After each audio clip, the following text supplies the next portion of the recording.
Adwoa Safo was the target for a political witch hunt. She was the target for certain people to achieve a certain very narrow political goal. But we need to go back a bit. Before the last election, I was one of the lawyers working with Odikro. Right. And we had gone to court on this same issue.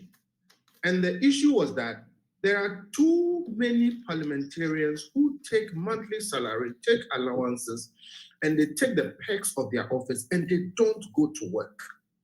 Out of the 275 parliamentarians that we have, it is our reckoning that less than half of them go to work regularly. Less than 50% go to work regularly.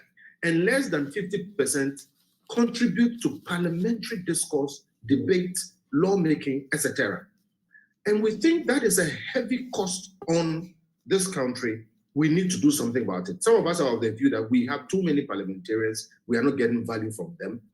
But if that is what it is, we need to find a way in this republic to make sure that we get as much as we can out of our parliamentarians. So way back then, some of us took the step. Now, that case was never called until the elections were over. Coming forward, that practice continued. And there were still calls that, look, this thing is wrong. People should go to work, and we should get value out of the people we pay to be parliamentarians for, various purposes. Now, it was not heeded until the politicians themselves wanted something done, and they felt that they could invoke this law.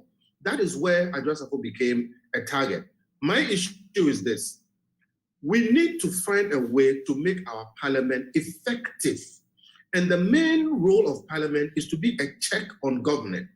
Now, if parliamentarians will not go to work, they cannot be a check on government. If they will go to work also and just vote for the government in power for whatever they want, they will also not be a good enough check on government. You remember when the e-levy issue came up, I said this was a good thing, because ultimately, I think the broader view on all of this is that it is good that this is happening, because now people or parliamentarians will sit up and realize that they have a job they have been paid for and they have to do.